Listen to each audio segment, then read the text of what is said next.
কাইলৈ দিনৰ ভাগত প্ৰায় 12 ঘণ্টাতকৈ কম সময় এতিয়া বাকী আছে কিয়নো কাইলৈ 11:40 দিনৰ ভাগৰ পুৱাৰ ভাগত আচলতে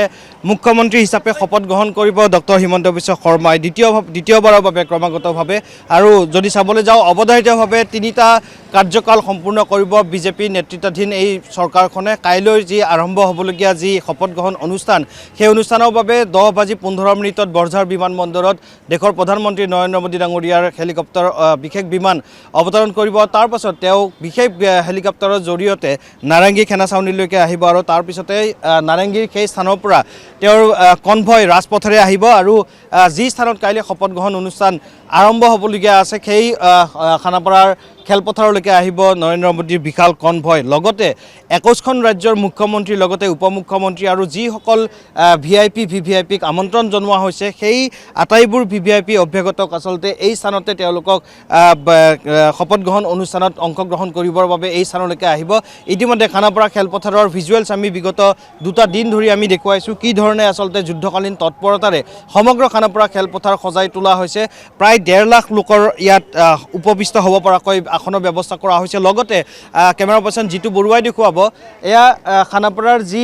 চাৰিসীমাৰ যি বেৰ আছিলে সেই বেৰ অস্থায়ীভাৱে এই মুহূৰ্তত আঁতৰাই দিয়া হৈছে কিয়নো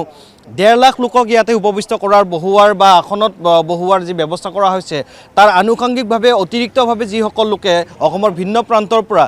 নিজৰ প্ৰিয় নেতাগৰাকীক মুখ্যমন্ত্ৰী হিচাপে শপত লোৱাৰ সেই দৃশ্য চাক্ষুষভাৱে চাবলৈ এই স্থানত উপস্থিত হ'ব তাত যাতে কোনো ধৰণৰ হিনদেৰি নহয় সেইবাবে এই সমগ্ৰ যি পথছোৱা প্ৰায় আধা কিলোমিটাৰ দীঘল এই APSC বিল্ডিঙৰ সন্মুখৰ পথছোৱা এই পথছোৱাটো সাধাৰণ লোকে থিয় হৈ সম্পূৰ্ণৰূপে তেওঁলোকে 90 ডিগ্ৰী এংগলত তেওঁলোকে নিজে এই শপত গ্ৰহণৰ অনুষ্ঠান ডিজিটেলি আৰু নিজে স্বচক্ষে এই স্থানৰ পৰা চাব পাৰিব ইতিমধ্যে আমি উল্লেখ কৰিছোঁ যে বিগত শুকুৰবাৰৰ পৰা স্পেচিয়েল প্ৰটেকশ্যন গ্ৰুপ অৰ্থাৎ SPGয়ে সমগ্ৰ খানাপাৰা খেলপথাৰখন নিজৰ অধীনত লৈছে আৰু তাৰ পৰিপ্ৰেক্ষিততে যি স্থানত আমি এই মুহূৰ্তত উপস্থিত আছোঁ সেই স্থানৰ পৰা কোনো এগৰাকী ব্যক্তিয়ে ইয়াৰ পৰা আচলতে তাত খানাপাৰা খেলপথাৰখনত এই মুহূৰ্তত প্ৰৱেশৰ অনুমতি লাভ কৰা নাই নিষেধাজ্ঞা কেতবোৰ আৰোপ কৰা হৈছে লগতে আমি পুনৰবাৰ দেখুৱাইছোঁ অসম আৰক্ষীৰ লোকসকল অহৰ্নিশে তেওঁলোকক ইয়াতে মোতায়েন কৰা হৈছে দিনৰ ভাগত আমি যিহেতু শুকুৰবাৰৰ দিনৰ ভাগত আমি যিহেতু ইয়াত উপস্থিত আছিলোঁ সেইদিনা দেখিবলৈ পোৱা গৈছিলে সমগ্ৰ খেলপথাৰখনতে আচলতে SPGৰ গ্ৰুপে তেওঁলোকে নিজৰ অধীনত লৈছে সুৰক্ষাজনিত কাৰণত কোনো ধৰণৰ যাতে ত্ৰুটি ৰৈ নাযায় তাৰ বাবে ব্যৱস্থা গ্ৰহণ কৰা হৈছে ইতিমধ্যে কেমেৰা পাৰ্চন জিতু বৰুৱাই দেখুৱাইছে মূল এটা পেণ্ডেল মূল যিটো ৰভা আছে সেই ৰভাৰ কাম ইতিমধ্যে 100% সম্পূৰ্ণ হৈছে তাৰ লগতে আমি ওচৰৰ পৰা যিমান দূৰ সম্ভৱ হ'ব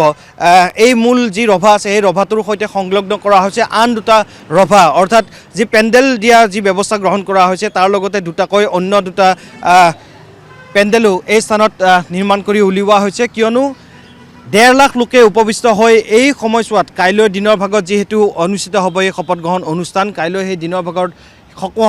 শপত গ্ৰহণ অনুষ্ঠান যাতে সুন্দৰভাৱে ইয়াত উপবিষ্ট হৈ ইয়াতে 1.5 লাখ লোক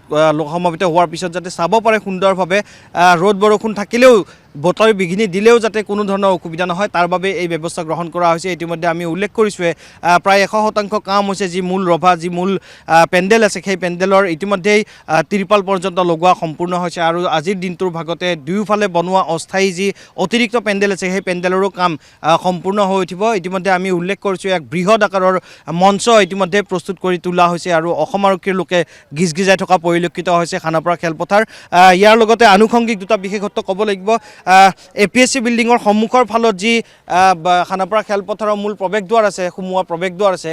সেই প্ৰৱেশদ্বাৰসমূহৰে আচলতে সাধাৰণ লোক যি অসমৰ ভিন্ন প্ৰান্তৰ পৰা মুখ্যমন্ত্ৰী হিচাপে শপত গ্ৰহণ কৰিবলগীয়া ডক্টৰ হিমন্ত বিশ্ব শৰ্মা ডাঙৰীয়াৰ সেই বিশেষ মুহূৰ্তটো চাবলৈ আহিব অসমৰ ভিন্ন প্ৰান্তৰ পৰা অহা লোকসকল APSC বিল্ডিঙৰ সন্মুখত থকা সেই প্ৰৱেশদ্বাৰেৰে প্ৰৱেশ কৰিব পাৰিব লগতে যি কইনাধৰাৰ ফালৰ পৰা যিটো প্ৰৱেশদ্বাৰ আছে সেই প্ৰৱেশদ্বাৰেৰে ভিভিআইপিসকলে প্ৰৱেশ কৰিব সেয়া লাগিলে প্ৰধানমন্ত্ৰী নৰেন্দ্ৰ মোদী ডাঙৰীয়াই হওক লাগিলে কেন্দ্ৰীয় গৃহমন্ত্ৰী অমিত শ্বাহ ডাঙৰীয়াই হওক প্ৰতিৰক্ষা মন্ত্ৰী ৰাজনাথ সিঙৰ পৰা আৰম্ভ কৰি যিসকল অভ্যাগত থাকে যিসকল আমন্ত্ৰিত ভিভিআইপি অতিথি আছে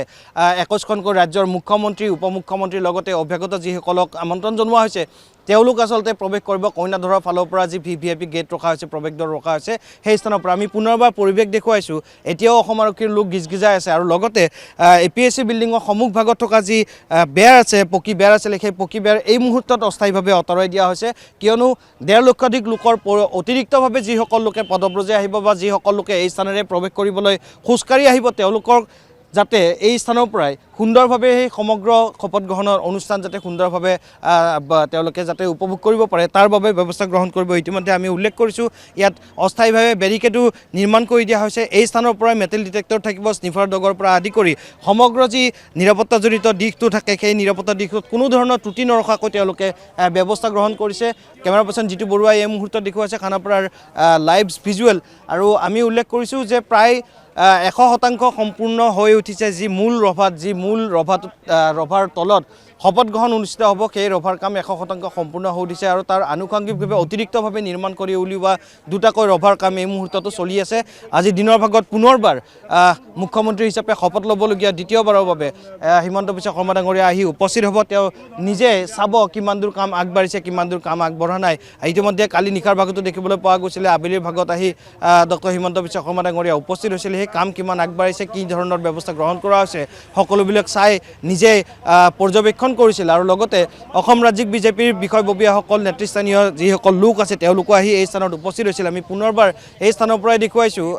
সৌৰভ, কাইলৈ দিনৰ ভাগত এই সময়ছোৱাতে আচলতে এক অভূতপূৰ্ব দৃশ্য দেখিবলৈ পোৱা যাব। সমগ্ৰ অসমবাসী সাক্ষী হৈ ৰ'ব সেই অভূতপূৰ্ব ক্ষণৰ, ঐতিহাসিক ক্ষণৰ, কিয়নো 2016 চনৰ পৰা অৱধাৰিতভাৱে 2026 চনলৈকে এই মুহূৰ্তলৈকে তিনিটাকৈ শাসনকালত অধিষ্ঠ হ'বলগীয়া বিজেপি চৰকাৰখনৰ 2021 চনৰ যেতিয়া শপত গ্ৰহণ হৈছিল, সেই শপত গ্ৰহণৰ সময়ছোৱাত ক'ভিডকালীন পৰিস্থিতি থকা বাবেই অনুষ্টুপীয়াকৈ অনাড়ম্বৰভাৱে কলাক্ষেত্ৰত সেই শপত গ্ৰহণ অনুষ্ঠান কৰা হৈছিল। কিন্তু 2026 চনত যি ঐতিহাসিক ৰায়, যি জনতাৰ আদেশ, যি জনগণৰ যি ৰায় আছিলে যে তেওঁলোকে বিজেপি চৰকাৰখনক পুনৰবাৰ বিচাৰে আৰু তাৰ ফলশ্ৰুতিতে গৰিষ্ঠ সংখ্যক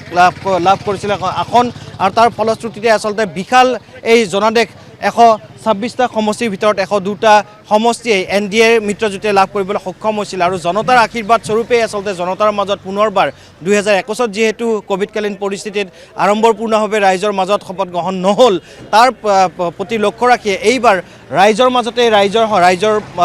সৈতে একেলগে এই শপত গ্ৰহণ অনুষ্ঠিত কৰি ৰাইজৰ আশীষ ল'বলৈ ডক্টৰ হিমন্ত বিশ্ব শৰ্মা ডাঙৰীয়াই মুখ্যমন্ত্ৰী হিচাপে তেওঁ এই পদক্ষেপ গ্ৰহণ কৰিছে। গতিকে নিশ্চয়কৈ 1.5 লক্ষাধিক লোকৰ উপস্থিতি আৰু লগতে দেশৰ VVIPসকল, ৰাজ্যৰ সত্ৰাধিকাৰসকল সকলোৰে উপস্থিতি এই সময়ত। এই মুহূৰ্তত আমি আপোনাক ধন্যবাদ জ্ঞাপন কৰিছোঁ। ঈশ্বৰক সাক্ষী কৰি ৰাইজক সেৱা জনাই দ্বিতীয়বাৰলৈ মুখ্যমন্ত্ৰী ৰূপে শপত গ্ৰহণ কৰিব ডক্টৰ হিমন্ত বিশ্ব শৰ্মাই।